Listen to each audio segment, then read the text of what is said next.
chronique Ryan, mais nous avons la représentante de Rayoniers, Mme Roxane Major, avec nous aujourd'hui. Bonjour. Bonjour Stéphanie. Ça va? Ça va bien, merci et toi? Ça va très bien, merci.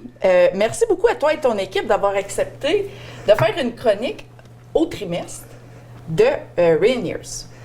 Ça nous fait plaisir. Oui, on sait que Rayoniers, c'est comme ça qui fait vivre la ville. En gros, là, grâce à Rayoniers, je pense que Témiscamingue n'existerait pas. Donc, c'est bon à savoir qu'est-ce qui se passe dans notre usine.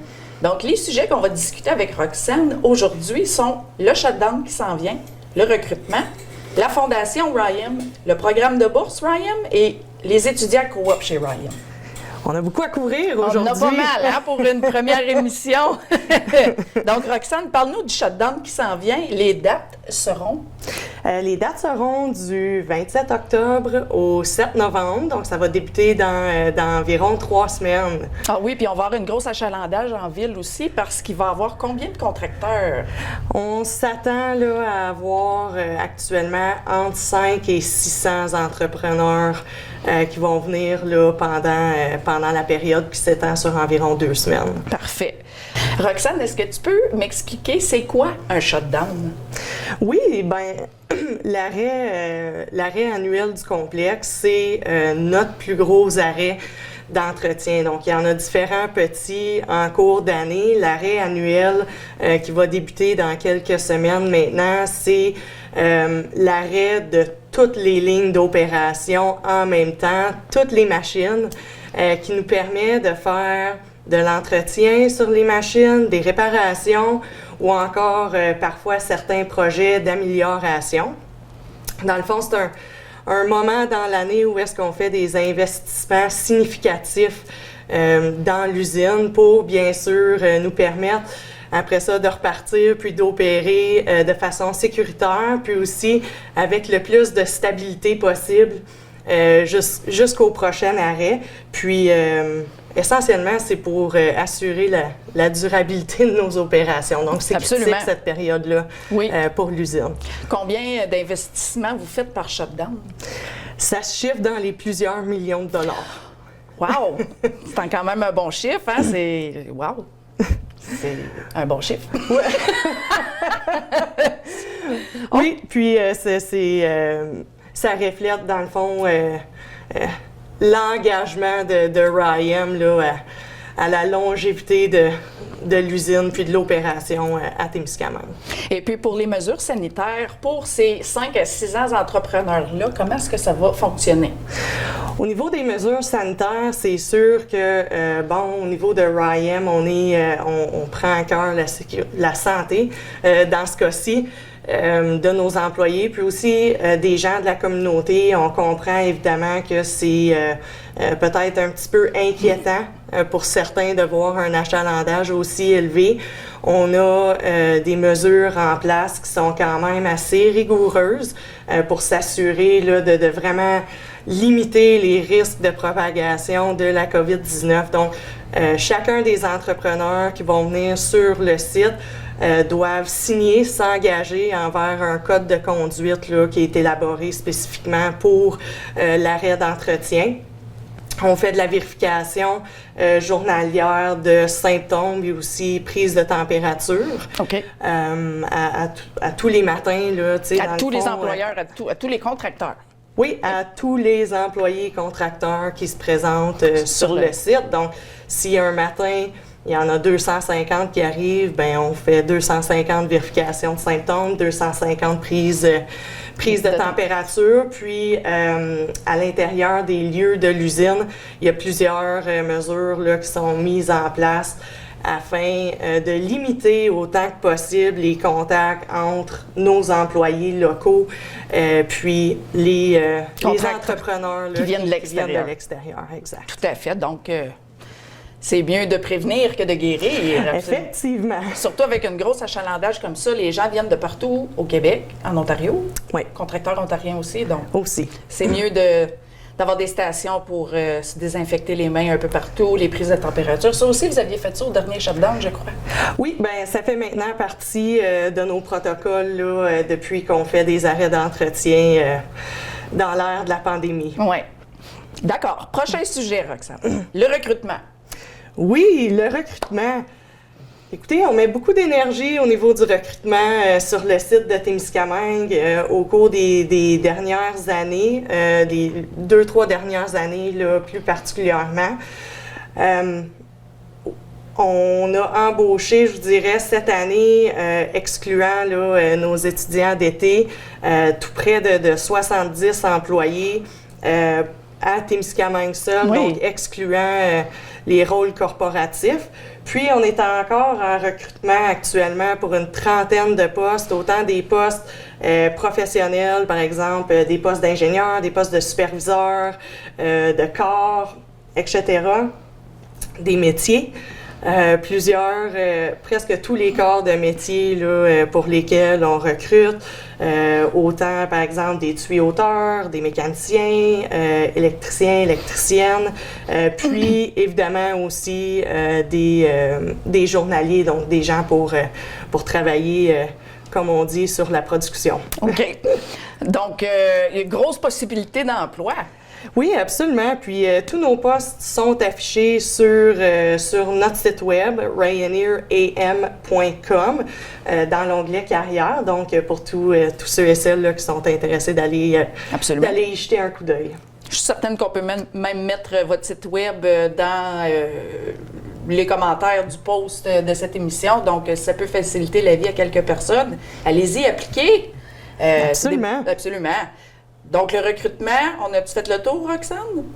Y avait-tu d'autres choses à ajouter par rapport au recrutement? Par rapport au recrutement, on peut peut-être en profiter pour parler justement du programme de bourse de RYM. Parfait. Donc, au niveau du programme de bourse, c'est quelque chose qui revient maintenant. Ça va être la 3e année qu'on va donner des bourses au niveau des opérations canadiennes, particulièrement à Témiscamingue. OK. Donc, j'inviterais les gens à rester à l'affût dans les médias sociaux, là, particulièrement la page RYM. On va les afficher. Ça va sortir en début d'année 2022, donc la période pour s'enregistrer ou postuler pour une bourse. Et puis dans le fond, on a plusieurs bourses qui peuvent aller jusqu'à 10 000 $ pendant 4 ans pour les étudiants. Il y a différents niveaux, que ce soit pour les étudiants là, qui vont suivre un programme collégial ou encore un programme universitaire. Donc, je vous encouragerais, lorsque ça va sortir, à postuler. On est fiers de ce programme-là. Ça l'aide les jeunes. Absolument. Ça l'aide les familles. Une bourse de 10 000 Puis, Puis pour un enfant qui va à l'école, c'est super. Oui, puis pendant la période aussi des études, on offre la possibilité là, de venir travailler au moins pendant un été à l'usine. Donc, ça offre un emploi en même temps. En plus, oui, c'est pas au salaire de base non plus là, que l'étudiant coop peut aller travailler. Non, c'est une bonne opportunité de se ramasser des sous là, pour retourner à l'école. Oui, absolument, parce que des dettes, quand on est jeune, on le réalise pas, mais plus tard, ça a un petit impact. Donc, un petit 10 000 $ de bourse, ça vous tente-tu? Bien, certain! Ça peut être pour tous les jeunes, là, comme tu n'as pas besoin d'étudier en pâte et papier ou... Pas particulièrement en pâte et papier, mais c'est sûr que ce qu'on recherche, c'est des domaines qui sont reliés à l'industrie. Donc, ça peut être quand même assez vaste parce que des opportunités de carrière... Il y en a en masse. Il y en a énormément. Il y en a pour tous les goûts même. Oui. Hommes et femmes. Hein? Hommes et femmes, absolument. Hommes et femmes, absolument. D'accord. La Fondation RYM. Oui, la Fondation RYM, c'est quelque chose qui est peut-être pas très connu encore, puis qui vaut la peine là, d'être mentionné. On est très fiers de ce qui est accompli par la Fondation. Donc, la Fondation, la mission de la Fondation, c'est vraiment d'améliorer la qualité de vie dans notre communauté, simplement. OK. Donc, chez RYM, on croit fortement que la meilleure façon d'améliorer les communautés, c'est en tissant des liens qui sont solides avec les résidents, avec les entreprises locales, avec les autres institutions. Donc, par l'intermédiaire de la Fondation, on fournit des fonds aux organismes de bienfaisance qui cherchent à améliorer soit la santé, soit l'éducation, soit le bien-être généralement dans les communautés. Donc, en 2020-2021, c'est en fait un petit peu plus de 80 000 $ qui ont été remis là, à des organismes locaux. Wow! Comme par exemple Place au Soleil, Oui. le Club des Lions, Oui. l'école, le CPE, la Maison de la Famille. Donc, la liste est longue. Et il y a 80 000 $ qui ont été distribués parmi ces organismes communautaires. Oui. Wow! Ben, comme je vous dis, En 2020-2021, mais oui. c'est énorme! C'est... Wow! On n'avait aucune idée que cette fondation existait. Est-ce que ça fait longtemps qu'elle a été créée? En fait, chez RYM, c'est une fondation qui existait aux États-Unis. Oui. Et puis, quand ils ont acquis Tembec à l'époque, ils se sont assurés de créer une fondation canadienne au moment de l'acquisition. Mais merci, Ryan. Oui. Merci beaucoup. Bien, c'est une fondation de laquelle on est très fiers. Ça nous permet d'être impliqués dans la communauté, dans l'amélioration de la communauté, dans les projets qui se passent. Donc, si vous êtes partenaire d'un organisme, dans le fond, charitable enregistré, puis vous avez des demandes de dons à faire, là aussi, je vous inviterai à visiter le site web. Il y a un formulaire d'application en ligne, donc sous l'onglet « Compagnie » puis ensuite « Communauté ». Est-ce que tu veux juste redonner le site web, s'il vous plaît? On peut l'écrire au bas de l'écran, donc ça serait peut-être un petit peu plus facile pour les gens. Absolument. C'est le RyanairAM.com. Parfait. Donc, si vous voulez, pas postuler, mais Faire une demande. faire une demande Oui. pour la donation, voyons, fondation, merci, RYM, allez sur le site web. Et puis, comme dernier sujet à discuter, les étudiants coop chez RYM. Oui, bon, écoutez, on retourne un petit peu dans le volet recrutement là, pour terminer. Donc, au niveau du recrutement, quelque chose qu'on trouve important puis intéressant, c'est d'accueillir des stagiaires. Oui. À toutes les sessions. Ça donne l'opportunité à des gens locaux, mais ça donne aussi l'opportunité à des gens qui ne sont pas locaux de venir connaître la région, Témiscamingue, ce qu'on fait ici, puis potentiellement là, de devenir de futurs employés. Donc, à toutes les sessions, donc été, automne, hiver, on accueille des stagiaires dans différents domaines différents domaines d'ingénierie, puis par exemple aussi en environnement, etc. Puis, on a un petit défi là actuellement, je vous apprends rien au niveau des logements à Témiscamingue. Donc, ça nous pose justement un défi pour pouvoir accueillir les stagiaires. Donc, on aimerait faire un petit appel à tous. Vous l'avez peut-être vu même dans les médias sociaux passer également récemment. Si vous avez des logements, des chambres, puis que vous seriez intéressé, dans le fond, à accueillir un stagiaire là, pendant une période d'environ 4 mois, bien, vous pouvez communiquer avec nous ou avec Julie Loyer.